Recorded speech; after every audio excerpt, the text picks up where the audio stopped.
Hi guys, welcome back to Infinite Possibilities, the podcast where we explore the lives of amazing people, their choices, challenges, and opportunities. And today I have a very special guest, Frank. Yeah, hello everyone. Hi Frank, thanks so much for being here. Yeah. Yeah. Yeah. So Frank, when people ask you what you do, what's your 2-minute introduction? I'm an associate professor from UQ, and I'm doing accounting research. So basically, my research interest focuses on capital market, corporate governance, and accounting information. So I'm also like playing basketball. So basically, this is all about me. Yeah. Yeah, that's pretty cool. So we want to go back to Frank's childhood, see what kind of life he had that got him to where he is today. So Frank, what kind of child were you like growing up in terms of personality? When I was very little, I have to say that I like thinking about all kind of different questions, and I'm also a little bit shy when I was was a little kid. And yeah, because as you know, at that time, the cultural experience does not encourage people to ask strange questions. So yeah, that's basically my childhood. Yeah. Yeah, that's interesting. So I know that for me, when I was a child, I was very curious. And then I'd be like, wait, Shama, or why? And then my parents would be, just stop it. So is that kind of what you received, or were you what did your parents say? Did they sort of don't think? Yeah, I think my parents are fine. Yeah, they encourage me to ask different kind of questions. But at that time, I think in the school, yeah, I was really young in school and asked some kind of strange questions. And let's not that make me not a popular student in a school. Yeah. Oh, that's interesting. So when you say not a popular student, not popular with your peers nor with your teacher. I think my teacher know me well because I'm the youngest one. It's very easy to be noticed. But I have to say my academic performance is not very good. And yeah, maybe that's because of my learning style. Yeah, I like to ask a different kind of questions, to learn new things, but I simply not like memorizing all different kind of stuff. So when I was at a junior high school or primary school, my academic performance is not very good, but later on it becomes better and better. Yeah. Oh, that's so interesting. And when you say you ask all sorts of strange questions, what kind of questions are we talking? I don't know. In fact, I also forgot most of them, but I can remember that sometimes I was kicked out of the classroom. So yeah, so very, very interesting experience. Yeah. Oh, wow, very sad. But also because I cannot focus very well, I think, because I always think about some questions maybe not closely related to the topic covered in the class. Yeah. Oh, okay. And when you say that you were the youngest student, how old were you when you first started primary school, I guess? Oh yeah, I started my primary school pretty early. I think around when I was 4.5 years old, when I did my year one.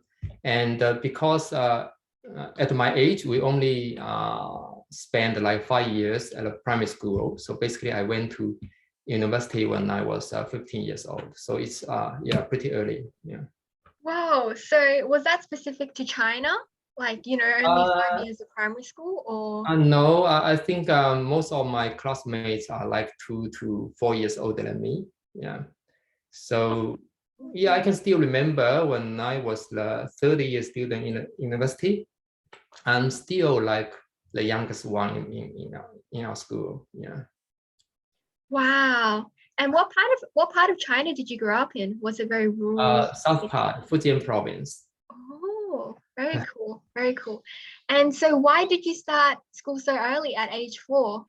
I think it's because of my family, because both my parents have a full-time job. So it's very difficult for them to accompany me. And at that time, we don't have daycare. So in fact, they originally planned to take me to the school when I was 3 years old. But my mom thought that it was too crazy. So I just stay at my balcony for around 1 year. Very bored at that time. So next year, I strongly require that I should be sent to the school. Yeah. Oh, wow. At 4 years old, Mom, I want to go to school. Wow. Was it more that it was like a better alternative than being bored at home, or was it because like you had a desire and a curiosity to learn? Was that part of it? I don't know. I think at that time we just took the school as a place like a daycare. That's all. They don't expect me to learn anything. They just ask me to be quiet, not make any trouble. That's all. Yeah, they don't have any requirement on my learning outcome. Yeah. Oh, that's so interesting. Yeah, and so were your parents both teachers then, or what kind of? My mom is a teacher in primary school, and that's also one of the reasons why I can go to school so early, because it's likely ask her colleague to take care of me. Basically, let's like that. Oh, okay. Wow, that's interesting. And so what is kind of your, I guess, in general experience being like very young and starting school early? Was it quite hard to maybe relate to your peers and stuff like that? I think I think generally speaking is fun, because you always stay with people that are older than you, 2 or 3 years older than you. So it could make yourself more sophisticated compared to people who is at the same age as you. But meanwhile, it is also challenging, because basically you are competing with people who are older than you. So that's why I want to say at the early stage, my academic performance is not that good, but later on I catch up very quickly. Yeah. Oh, that's cool. And was there any sort of, I guess, discrimination, being you the youngest? Were people jealous of you, like, oh, damn, Frank, why are you going to university at 15? Or like, No, I don't know. In fact, I don't know whether they are jealous or not, but I don't think so. Yeah, but sometimes, yeah, sometimes I could also got bullied maybe. But the lucky part is that for those big boy, they don't want to bully me because it's not that challenging. So so luckily, yeah, I'm all are going on well. Yeah. yeah. And then, so you mentioned bullying. So, Mm. was that like just general? Was it because of maybe your behavior in the class? You asked like a lot of questions and people get annoyed. Was that where the bullying stemmed from, or? Oh no, I don't think that's one of the reasons. I think that simply happen everywhere, and yeah, and when you are the youngest one, you are the smallest one. Um, Basically, the possibilities increase a little bit. Yeah. Yeah, cool. That's interesting. And so, Frank, also, China is known for their Gaokao, which is their Mm. university entrance exam. I've heard Yeah. many stories, but Mm. I know it's been like quite a long time ago, but what was Mm. your Gaokao experience? Yeah, it's really very competitive. In fact, when I was at year 9 or 10, I didn't realize how competitive the exam is, and I'm pretty confident about myself. But later on, I know that like in the whole class, we have like 60 students, and eventually only around 10 students can get in. So it's really very competitive. Yeah. I have to say, because I'm too young at that time, I did not study very hard at that time. Yeah, because I thought that I'm young and that's fine. I can like take take the test twice. I can wait 1 more year. Yeah, that's what I'm thinking. So I don't have too much pressure at that time. I just do what I want to do. And as I have mentioned, my academic performance is not that good, but eventually, luckily, I'm good enough to get in, but still, I did not do very well, I have to say. But after I went to university, then I realized the importance of study. I spend much more time on study and become better and better. Yeah. Oh, interesting. So pretty much only your academics started to really improve after, like, at university and beyond. Yeah, I have to say maybe at the final year, like year 12, my academic performance is already not bad. I have to say not bad, because if you want to get in, you need to get in university, you need to have pretty good performance. I still remember in my year, that year, I think the population of people that is 18 years old is around like 20 million. And only like less than 1 million can get in the university. So the percentage is very low. It's like, if you want to get in, you need to be like maybe around the top 5% in your population. So yeah, it's a very competitive exam. And to get in, you need to be good.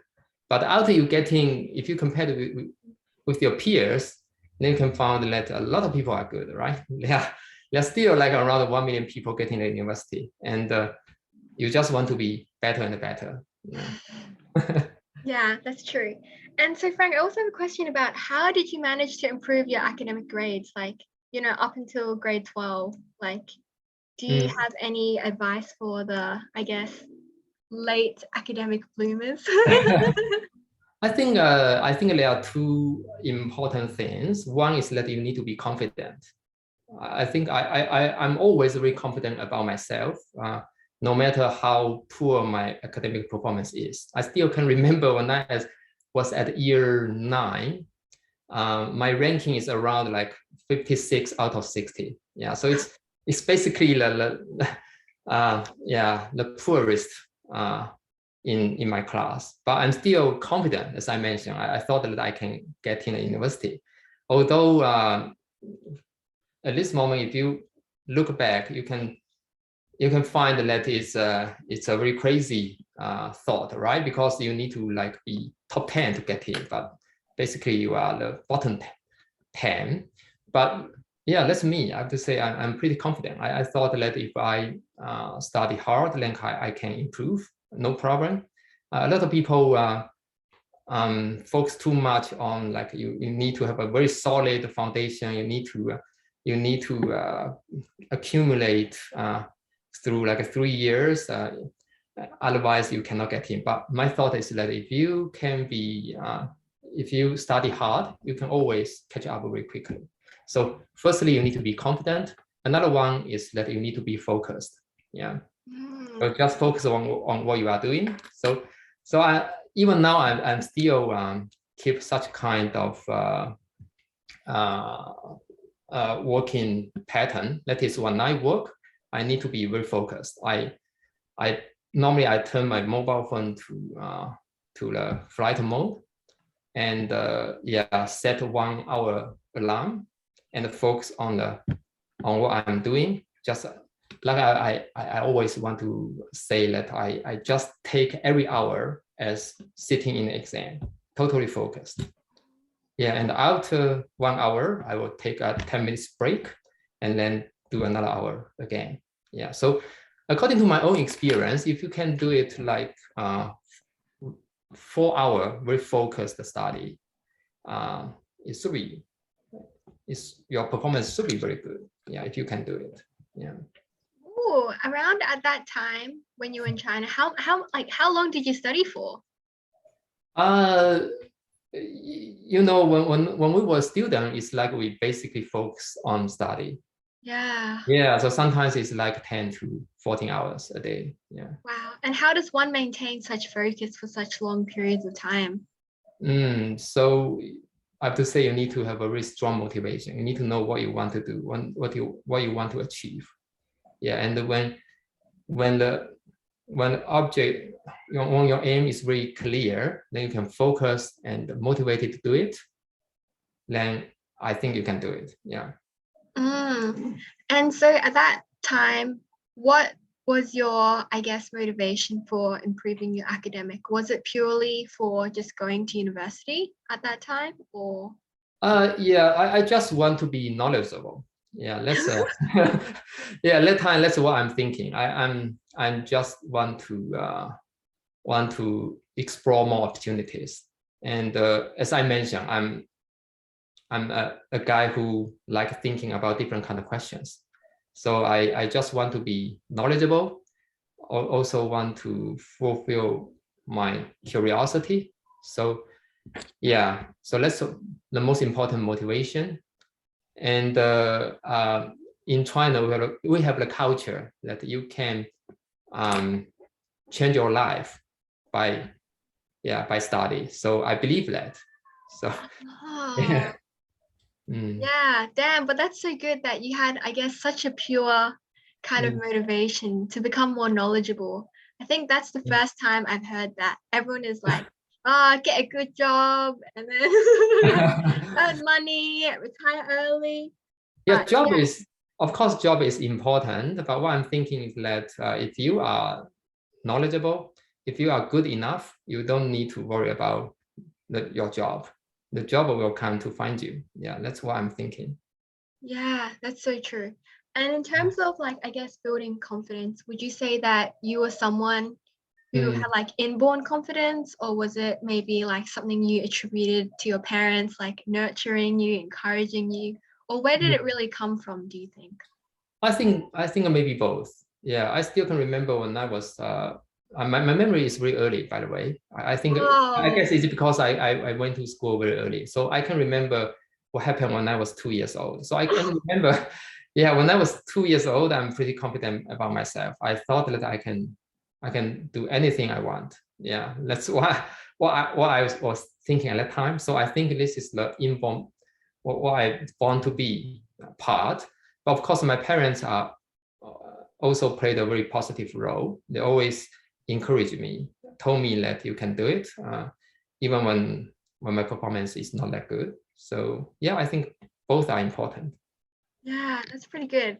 And so I find it really fascinating that you have a really good memory starting at 2 years old. Do you do you have any like scattered thoughts about like how it felt to be a 2-year-old or 3-year-old or 4-year-old? Do you have any interesting thoughts? Sorry to put you on the spot. If not, all good. In fact, I already forgot most of my thoughts. Yeah, yeah, but I still remember I did a lot of diaries at that time. Yeah, write down what I'm thinking, and even at that time, I also, if my memory serves, I also wrote down something related to parenting, because I thought that sometimes my parents cannot understand me, so I write down in case in the future when I grow up, I forgot about that. But in fact, I cannot find the diary now. Oh, damn, how precious. Yeah. But wow, you're very smart to keep a diary at such a young age. I think I only started doing a diary seriously when I was in high school. So Yeah. that's very cool. Mhm. Yeah. And so I was wondering, I guess Chinese parents are kind of like notorious and known for, having really high expectations for their children, wanting to be like a doctor, lawyer, etc. Just wondering, did your parents have any kind of like ideal career path laid out for you? Uh, in fact, I don't think so. Yeah. And I have to say that the Chinese parents, from my own perspective, could be similar to any parents in the world. Yeah, the reason that why we have such impression is because the people normally they come from that kind of family. Because if they do not come from that family, basically maybe they cannot pass the Gaokao and they cannot get in the university, and then you cannot see them at overseas. So it's like a selection bias. So what I mean is that human nature is similar. Chinese parents are simply similar to any parents around the world. They simply hope the best for their children. Yeah, and maybe the best strategy for them is to push their children to get a good academic performance in the environment. So that's why we can see some like tiger mom or tiger dad from China. But I believe that China also have different kinds of parents, and there are a lot of reasons that we get the impression that they are different. But basically, I think they are the same. And for my parents, they also pay a lot of attention to the academic performance because they know that if I cannot get in the university, then maybe I lose a lot of opportunities. Yeah, I don't have too many options if I cannot get in university. So that's why they also pay a lot of attention to my academic performance. But I would say they are pretty patient about me, maybe because I went to school pretty early. So they thought that it's fine. They just wait me to grow up. And that really helps, in fact. They are pretty patient. They don't push me too hard. Yeah, so when I was at high school, I normally went to bed before 10 p.m. And that's pretty different from other children. Normally they study too very late, but I simply cannot do it because I can become very very sleepy after 10 years after 10 p.m. Yeah, so yeah, so I have to say that yeah, my parents may be a little bit different from other parents. Yeah. Yeah, but that's so interesting because I know that like if I was like living in a dorm and everyone was sleeping at like 12 a.m. and I was tired, I would be looking to my left and right and I'll be like, these are my competitors. I better stay up early. And I'm like fascinated that I guess you had that sort of kind of individualism from a young age, like they're doing their thing, I'm doing my thing, and I'm confident.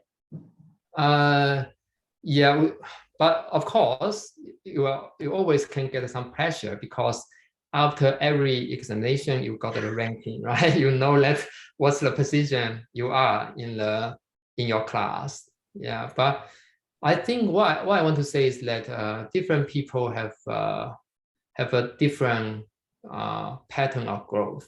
So you just stick to your own and be confident about yourself, but you also need to be very self-disciplined. Yeah, that's very important. If you are not self-disciplined, if you just relax and sit there and hope that something good happen, that's basically impossible, right? You need to work hard. Firstly, you need to work hard and then believe in yourself. Yeah. Cool. Yeah. I also want to ask you, how do you build self-discipline, if that's a question that can be really answered? Yeah, so again, this is also related to your motivation and sometimes also learn from your peers. And I'm very lucky to have some good friends who are very self-disciplined. Yeah, they are very mature, sophisticated when they were in high school. Wow. And so I can still remember because at that time my English is very poor, and the English is a very important subject in the high school. And I also asked some of my classmates how to improve my English. And they just tell me, you need to spend time on it. And I'm very confused. I say, how to spend time? I think I don't have any time to, I have enough time, but I don't want to, I don't know how to start. And one of my classmates just showed me a dictionary from the first page to the last page, full of all kinds of different notes there. So I'm pretty shocked at that time. And then I know, okay, I really need to spend time on English. Yeah, so I really learned a lot from my peers. Yeah, from especially some good peers. So another important thing is that you always need to learn from those people who have good performance. Be their friends, ask them how to do it, and observe how they do it. Yeah. Yeah, that's a good tip. And also being able to surround yourself by them. So it's like Mm, naturally rubbing off unconsciously. So, yeah. Frank, also now that you have improved your English, because I have a Mm. lot of relatives, they also want to learn English. And Yeah. do you have any more, I guess, specific advice for improving English other than it takes time?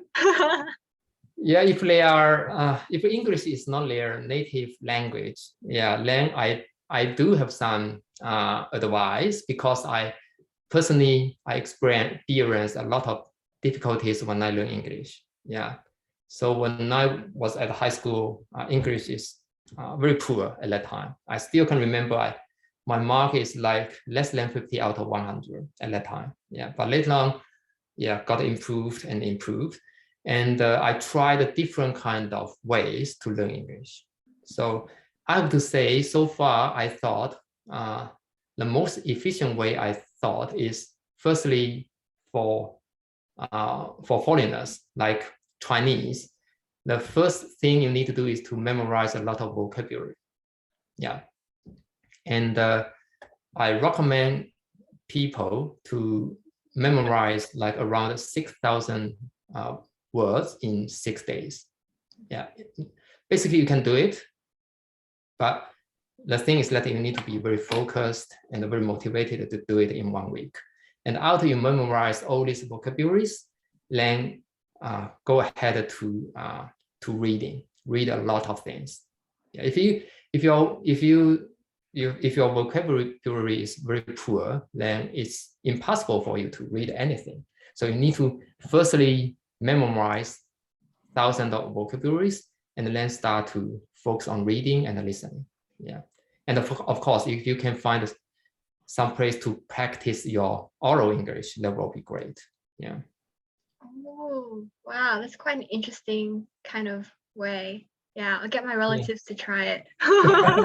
Yeah, because I personally myself try that. I also let some of my friends to try that, and it turned out that we really can memorize like 6,000 yeah words in around 6 or 7 days. Yeah. Do you also have any kind of memorization technique?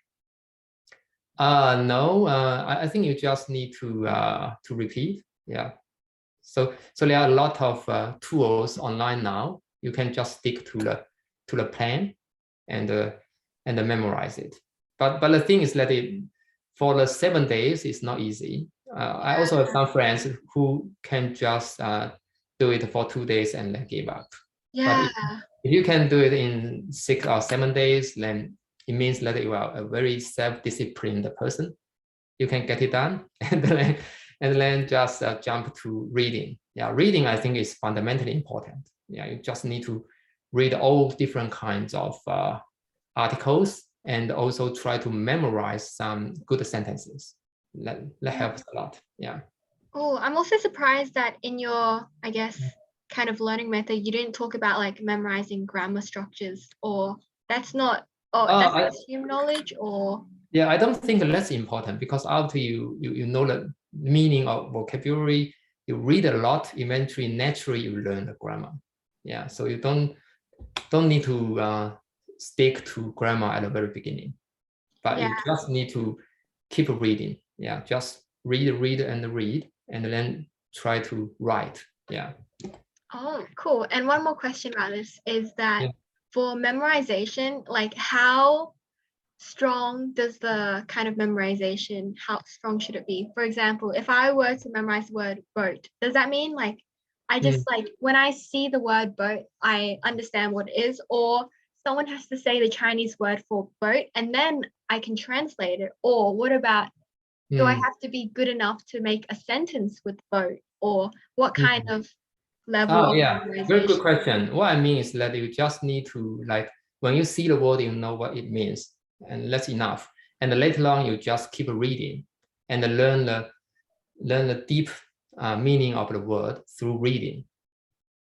Yeah. Oh, and then while reading, is it you just like try to read as much as you can, or are you trying to like Mm, focus that on that one book and try to understand everything and make notes on it, or you're just trying to just like skim everything?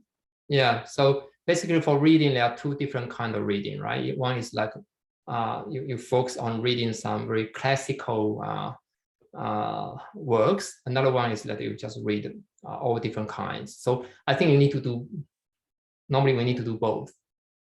Yeah, so we always need to focus on some very classical works. You need to read it maybe 3 or 5 times, right, to really get it or really understand it. And you also need to spend time to read all different kinds of articles. Yeah, so both are important, I think. Oh, but at this stage, it's more about the quantity rather than the quality of your understanding. Is At that the right? very beginning, yeah, maybe quantity matters. Yeah, you just need to strengthen your understanding of those vocabulary through reading. So you need to read a lot. Yeah, but meanwhile, you also need to spend more time on those more important readings. So how can we know it is important or not? Of course, time will tell us, right? If some book can be popular for like 100 years, then obviously it is a very good book. Yeah, so you need to spend more time on that kind of books. Yeah. Yeah, true. Cool. Now going back to a bit of Frank's timeline. So, Yeah. Frank, you studied very hard. I guess you didn't study that hard for Gaokao, but you studied, you're already at quite an okay level. At that time, in terms of careers, did you have any kind of ideas? Sorry, in kind of what? In terms of careers, like career Cool. paths, did you want to be a doctor or something? At that time, I basically have no idea. Yeah, I have to say that even the major accounting, it is randomly selected. Yeah, I have no idea at the time. So yeah, because like it's like 25 years ago. So at that time, I basically have no idea about what I need to do. Yeah, but later on, I know much better about what I should do, what I want to do. Yeah. Ah, okay, cool. So when you got the results from Gaokao, Mm, what did you like? I'm not that familiar about the selection system, mm. but you see the score and then you have this list of opportunities that you can pick from, degrees Yeah, that you can I choose. think we did it before Gaokao. Yeah, at that time. Yeah. Oh, and then so what did you choose for your bachelor's? Basically, I choose banking at that time. Oh, Yeah, and the only reason I choose banking is because my brother is doing banking. So so I just follow him. Yeah, and yeah. yeah, I simply have no idea. And at that time, people just say banking is a very good major. You can easily find a job in the future. So I just choose banking. And in fact, I have no idea what banking is about and what can I do in the future. So I just follow other people at that time. Yeah, just simply like most of other people. Yeah. At that time. Yeah. Yeah, that makes sense. And then so how did you start to get interested in accounting and how did you finally end up choosing accounting? I think that's also pretty random, I have to say. Yeah. So my major is banking, but I also need to do some accounting courses at the time. Yeah. So I did the fundamental accounting and the cost accounting, something like that. And later on I want to go ahead to do master in Xiamen University. And at that time, my selection is pretty limited, and accounting major is one of my option. So that's why I simply choose accounting, because accounting major ranked very high for Xiamen University at the time. Maybe I think it's the number one in China at the time. And so Wow. yeah, that's why I choose it. Yeah. um, good choice, I guess. And then so after doing your master's, how did you decide that you wanted to do a PhD? Did you do it straight after or did you take a few years? I did it straight after that. And in fact, most of my classmates choose to find a job directly. Yeah, because it's very well paid. It's easy to find a good job. And I have to say, yeah, a lot of opportunities there. But because I'd been working for 4 years before I did my master program, so I know very well that I like to be in university because I like thinking, as I mentioned to you, right? I like thinking about all different kind of questions. I want to be knowledgeable, and I think the best place I can achieve what I want to achieve is in university. Yeah, that's why I go ahead to pursue my PhD. Oh, and so when you started your PhD at that time, were you already certain that you wanted to be a lecturer, or you were just Yes. like, Yeah, oh, yeah. very determined. I think should be like after I did my master program, I'm pretty sure and I'm pretty determined to do my PhD. But of course, a lot of people tell me that why not go out? In fact, I have a friend. He encouraged me to find a job directly because he told me that this is the we have a better chance. China's economy is fast growing, and we should catch up the opportunity. We can make a big money. That's what he told me. Yeah, we should go out to work. Yeah, but I still believe that what I want to get. Yeah, I hope that I can be working in some place in some institution that could give me freedom to pursue what I want to do and to make myself more and more knowledgeable. So that's why I'm very determined to be to pursue my PhD. Yeah. Oh, cool.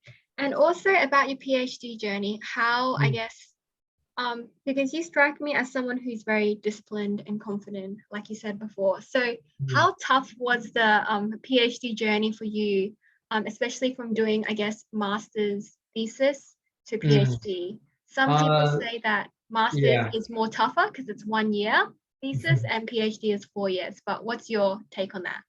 I think that it's kind of a different level. So it's not comparable. PhD is much more difficult than a master. Yeah, yeah, and because it's very serious, you can think about it. Now you want to be like a professional knowledge generator. It's like that, right? Master is like you play it because you like it, just like you play basketball because of it is a hobby. But PhD means that you want to do it as a professional one. It's just like you want to get an MBA to play basketball. So it's totally different. And what I want to say is that, of course, if you want to just get a PhD, maybe that's not too challenging. But if you want to be a good academic, that's difficult. You want to be a good professor in the future, for example, that's very challenging. If you want to publish good papers, if you want to advance knowledge, that's very challenging. So what I want to say is that PhD study is the most focused study I have ever experienced.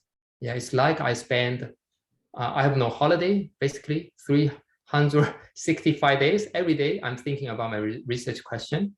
Every day I work from morning to midnight. Never take like a rest in the weekend. Yeah, so it's like that. It's because you find something that you really want to devote it to. You want to focus on. Yeah, so you just keep doing it every day, and maybe every minute. Sometimes even when you are sleeping, you're still thinking about some research questions. And sometimes maybe you woke up in midnight because you suddenly realize that you thought about something. So what I want to say is that it's totally different, because once you decided to do PhD, it means that you want to be a professional knowledge generator. So it's like you want to be very serious. You take it as your career. So you need to be focused and devote all of your time to it. Yeah, it's like that. Yeah. Oh, very intense. So during your PhD process, did you have any, I guess, breakdowns? Did you have any like, I want to quit? Did you have any of those kind of big existential crisis or? Basically no, but I have to say because I'm, as I mentioned, I'm pretty confident. So yeah, that's the grit I have. I think. Of course, I think if you want to be a good academic, a very important thing you need to have is that you need to enjoy the failure, enjoy the rejection. Yeah, you need to take every rejection as an opportunity to grow up. You can learn from what you failed. Then you realize what you need to improve. Yeah, so basically you have no time to be sad, right? You need to learn from it immediately. You need to know your weakness, what you need to improve. Yeah, and then improve it. Yeah, I guess focusing more on the next step rather than wallowing in your sadness. Yeah, I think doing PhD is like, I think it's highly similar to like entrepreneurship, like you're running a business. Of course, you are going to fail again and again, but this is a process to improve yourself and find the right direction. And if you keep doing it, eventually you are going to succeed. That's what I deeply believe. But you just need to be like, to be smart, to be always think about, okay, what I failed this time, but what I can learn from this experience, what can I do better in the future? So you need to think about all these kind of things and go back to think about yourself. Don't always blame your environment because everybody have a similar environment, but some people get successful. So you need to think about something from yourself to make yourself better and take another challenge. Yeah. Yeah, that's true. I guess it feels more liberating to focus on your sphere of control. Otherwise, you feel like there's nothing you could have done. Yeah. I have one more question about PhD, and then I also want to talk a little bit about entrepreneurship. So, wondering, PhD is like a big to find your research interest for your PhD is a big task because you want to be sure that you're passionate enough to sort of last you through those years. So how did you sort of go about finding your research interest? Yeah, I think firstly you need to read a lot. Yeah, without reading a lot, basically you cannot figure out what you are really interested in. So yeah, my own experience is that you just in the first year maybe you just try to read everything that is important. And when I say important, it means that it is really an important work out of many years, out of many readers' judgment. So I always search the most highly cited work and read them. Yeah, no matter which discipline it is in. So for example, economy, marketing, management, whatever area, I just read it to see, to check why this work is so important. And if it is a good work, why it is so good. Yeah, and then go back to think about something important in my own area. Yeah, so I think this is also a process of trial and error. So you just keep thinking, and of course you need to have a very good supervisor to help you to help you to judge whether this idea is really good or not, whether it's feasible or not. So you need to have a very good communication between you and your supervisor and get good suggestion and guidance from your supervisor. Yeah. Yeah, that's good tips. And so when you finally figured out your research interest, was there one big standout research interest that you were super interested in, or were there like 5 different ones, or did you find, oh, this is the one I definitely want to do? Yeah, I think the criteria is very simple. You just need to find something that really makes you excited and that you want to devote like a future 5 or 10 years to it. Yeah, if you are not excited, then it's not a good idea. But of course, sometimes you can also share this one with some of your good friends to see whether they are excited or not. So basically, if you can make yourself excited and also make some other people excited, then it is highly likely that it could be a good idea. Yeah. Wow, interesting. And how did you maintain your excitement over the like 4 or 5 year long period? Yeah, good question. As I mentioned, I just want to be a more knowledgeable person. So that's why I keep doing it. I'm curious about everything new. So I just keep learning, keep reading papers, keep thinking about some new research questions. Yeah. So basically, yeah. Wow, so cool. Sounds like you're born for research. As I mentioned, both are important. Yeah, some people are born to be something, but maybe later on, the later education, the people around you are also very important. Yeah. Yeah, that's true. Yeah, more about entrepreneurship. So you told me previously, like at Yeah. a point in time, I guess it was probably before your master's where you tried to do small businesses. So Yes. tell me more about that and why. Yeah, I think that is like 1 year after I graduated from the university, and one of my good friends, he asked me to do a small business with him. Yeah, and at that time I'm pretty young. I have to say I'm just like 19 years old, and I think why not have a try? So we just try it, but it does not work out. As I mentioned, business is like doing research. It's risky, and the probability of being successful is pretty low. And but later on, my business partner quit because he found a found a good job, unfortunately. And I just think it's too much for me to handle all of things. And because at the time I cannot find any other people to get in, so eventually I also quit. Yeah, so it's a very short time period of doing business, but I think it also have a pretty big influence on myself. I realized that if you want to get something done well or get successful, you need to be you need to try again and again. Maybe one time is not enough. Yeah, as I mentioned, you need to learn from the failure and keep trying and take another challenge. Yeah. Ooh.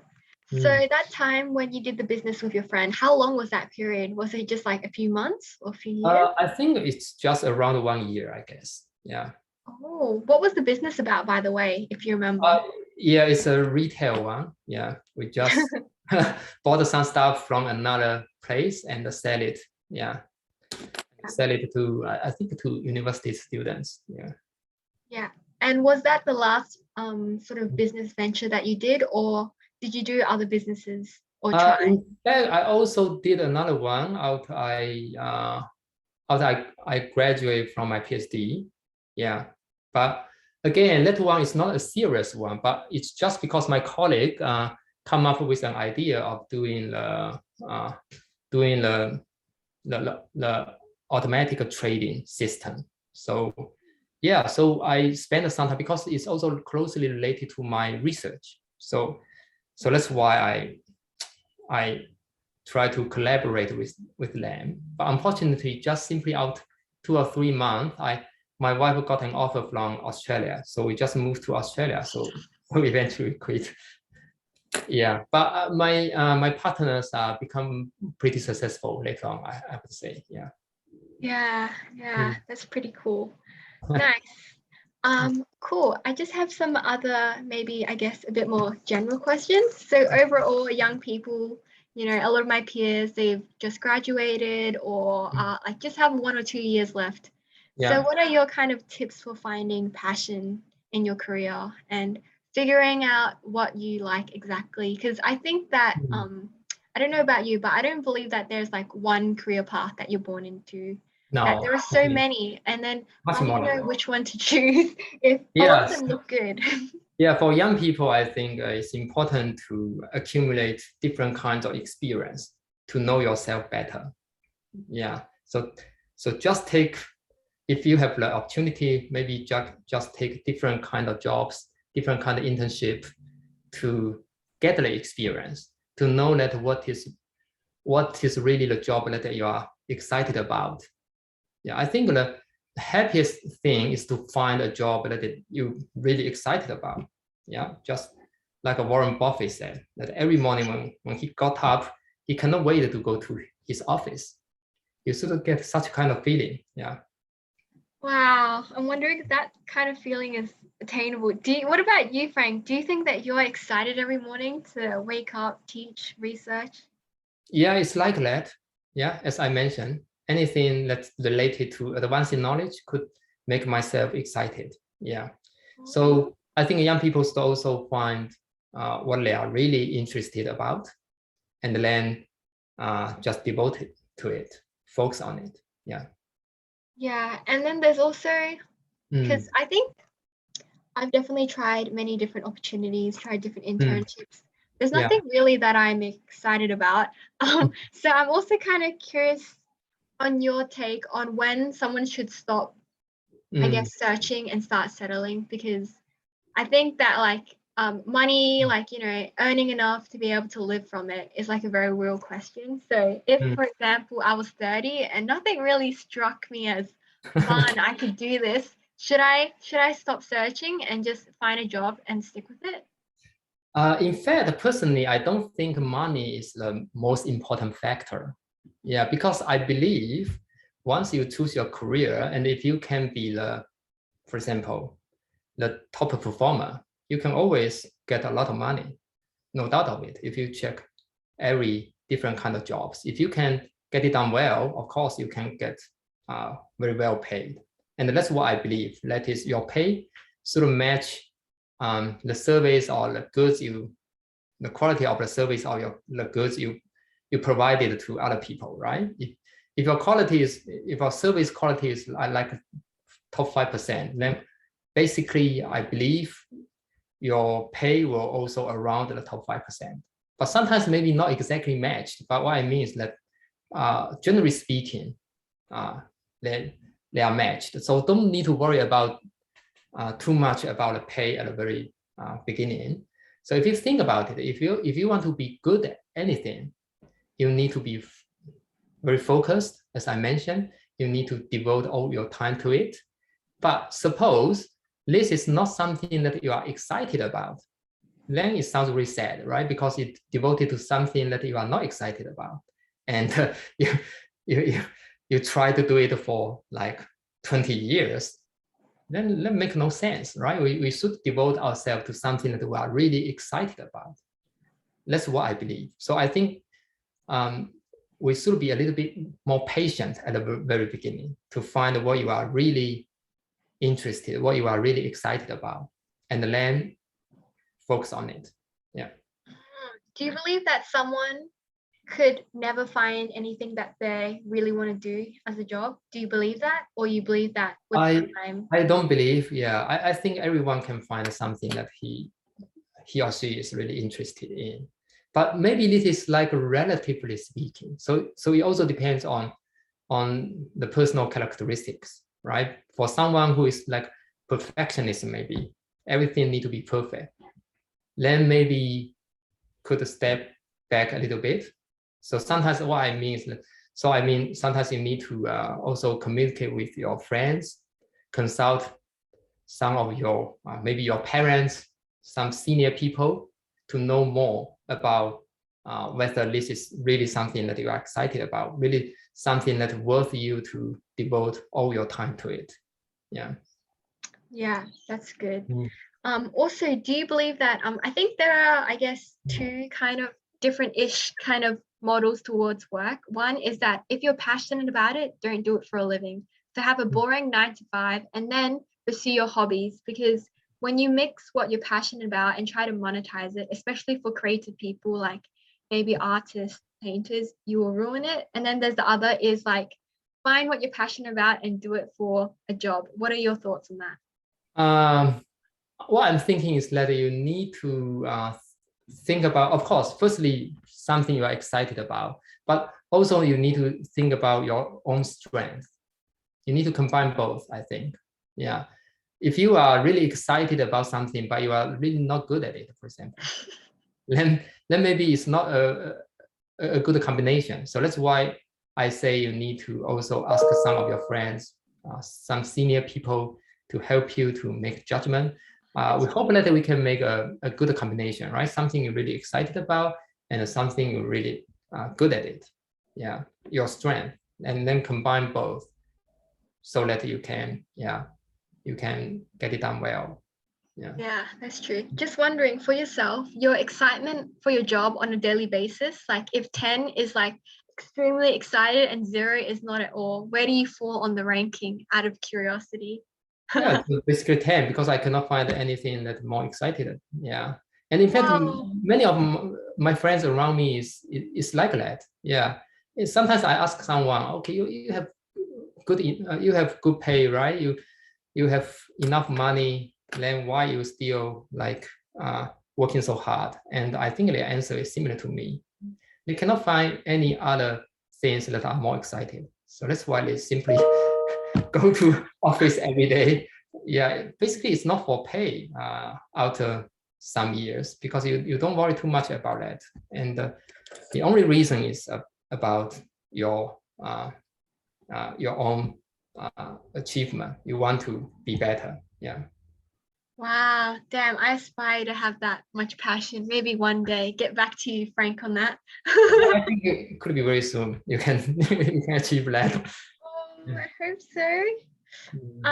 And also you had some quite great ideas that you told the class about, young people. And the first one I want to talk about is you mentioned that, as a young person, when you graduate, no need to worry too much about saving so much and more Yes. about investing in yourself. So can you Yeah. please elaborate? Yeah, that's always my opinion because I think when you are young, when you are at your early career, so basically your revenue is like the lowest in your whole career.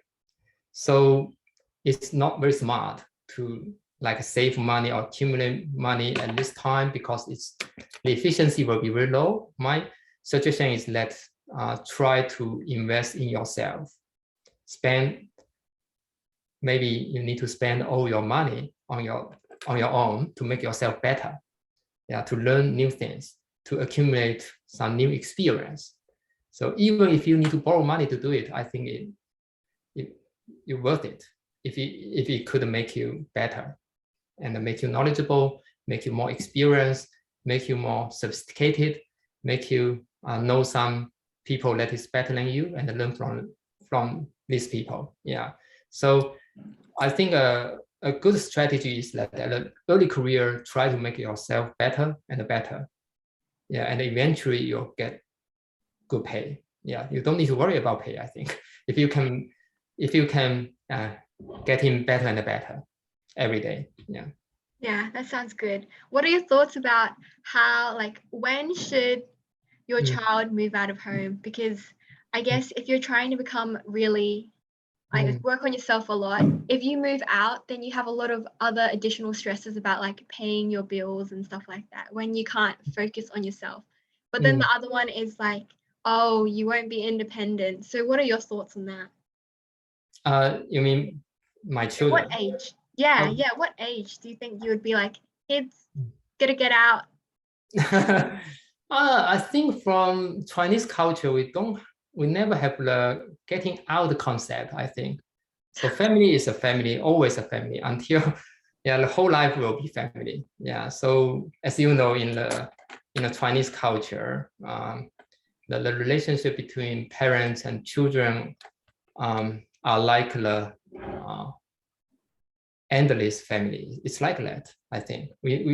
I never thought of like one day I'm going to kick out my children. Oh, not kick out, as in like, when do you think that, like, for the benefit of your child, that you think that they should move out of home? Or is that like not a really strong concept? In fact, I think from the Chinese culture and maybe from my hometown's culture, our idea is that children and family is like, and the parents is like a family.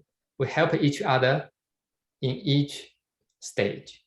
So it doesn't mean that we are going to make our children not independent, but it means that when they do have some difficulties, we'll help them. Maybe financially and non-financially. Yeah. So, you know, if you want to achieve some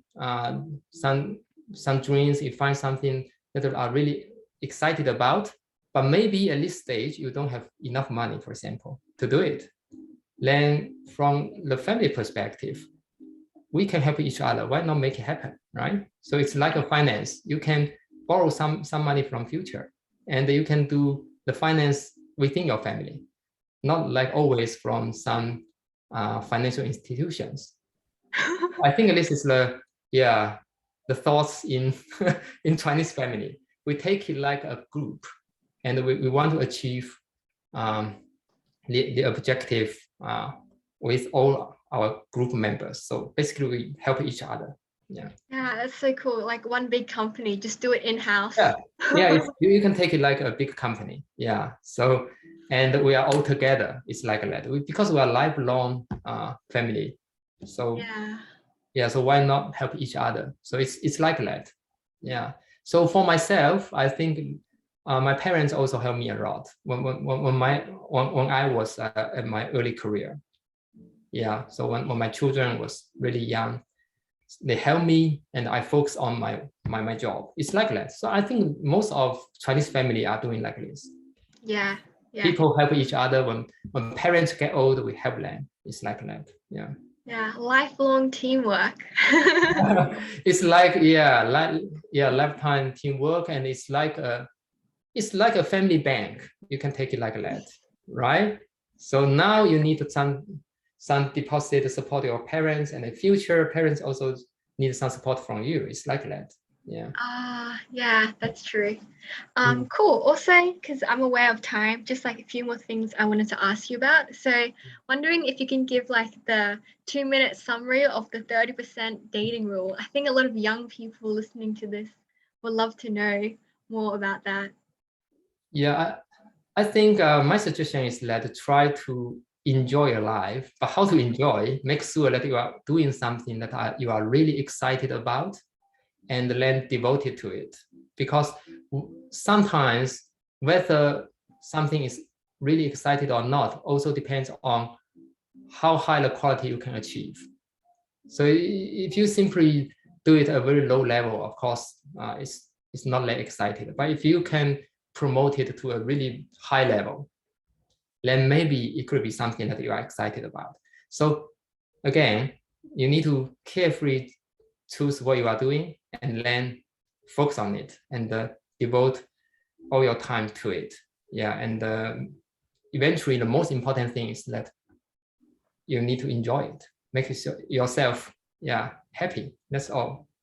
Yeah, that's true. Wait, can you explain the dating rule, the 37%, about the sampling size, and then about picking the next best one? Sorry, which one? 30%? The dating rule, the 37%. Yeah, that's the question I asked. Okay. You mentioned about that. Okay, let one. Yeah, it's a little bit complicated but interesting one. I think it's from the Socrates story, right? When he asked two of his students to pick up a wheat as big as enough, and they can go along but cannot go back to go forward to pick it up but cannot go back. So the first student go ahead, and he found a bigger one and then pick it up. But later on, he found a lot of more bigger one, and it's very and he thought that I should be more patient, wait more, and get a bigger one. Then the second one, then the lesson, be very patient, but eventually it's too late to pick a bigger one. So this tells us that in our life, we need to do some decisions. So for example, our marriage, right? You cannot go back to choose. For example, buying mise, maybe once you make a decision, you cannot buy another house because your budget is tight, it's limited. So under this case, the mathematician suggests a solution. That is, you need to have a sampling. Firstly, have a sample first, and use this sample to make a judgment. So what does it mean? It means that if you, so for example, take dating as an example. Before you you choose your right one. Suppose you know that you are going to date like 10 people. So according to the theory, for the 30%, the first 30% will be the sampling. So the first 3 people, it will be the sample. No matter how good they are, you are not going to choose them. But after the first 3 people, you just compare with the best one of the first 3. If they are as good as the best of the first one, then you choose it. And if you can't find one, then you go to the last one and choose the last one. Yeah, and it turned out that if you use this 30% rule, the probability of getting the best one is around 37%. So which is still very pretty good, I think.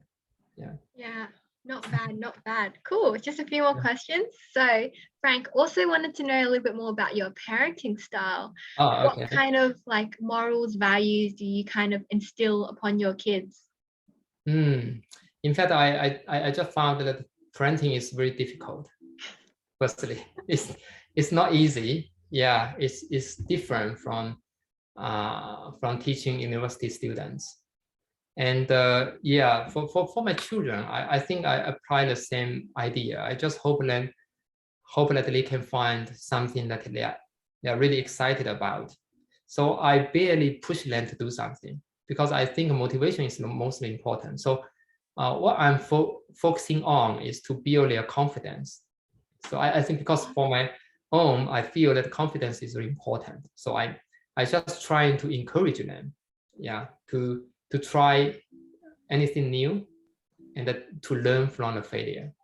And the second one is that I think that is what I learned from my parents. That is need to be patient because kids are different. And they, as I mentioned, they have different growth pattern. Maybe some people start to work at the very beginning from year 1, but some maybe just realize the importance of being focused and study to work hard or study hard, maybe after the graduation. So I think that's fine. Both are fine. We just need to be patient and wait and the support. For parents, my understanding is that our most important role is to provide the support to our children. Yeah. And help them to achieve what they want to achieve. Yeah, that's pretty good. And just wondering, how do you balance the Chinese versus kind of English learning and kind of culture? Because your kids were born in Australia, so yeah, how do you maintain the culture? Yeah, I think it's really important to maintain our own culture. So in fact, I spend a lot of time in teaching my children Chinese. Yeah, for my eldest daughter, I still can remember I spend around 1 to 2 hours every day to teach her Chinese. Yeah, it's really a lot of time. Yeah, for me because I'm pretty busy. But I think it's important for them to master Chinese. Yeah. And I guess how receptive are they? Because I know that a lot of my Chinese personally was probably like, I only really started getting interested in Chinese probably high school and onwards. But I don't know if you send your kids to Chinese school or not, but those Chinese school years were pretty pointless, to be honest. So yeah, I didn't send them to Chinese school. I don't. In fact, I tried to when we moved to Brisbane. I tried to take my eldest daughter to the Chinese school when she was in year 3, but then I realized that what they teach in Chinese school is too simple. My daughter was then promoted to year 9 in the Chinese school. Then eventually we quit. I think it makes no sense because the learning efficiency is so low there. Yeah, so I'd rather teach by myself. Yeah. Yeah. Do you have you seen like your children sort of kind of have they ever like not been interested in Chinese? Because I know that yeah, of course it's very difficult to motivate them to learn Chinese. So what I'm doing is that try to introduce them to some good Chinese TV program to make it more interesting.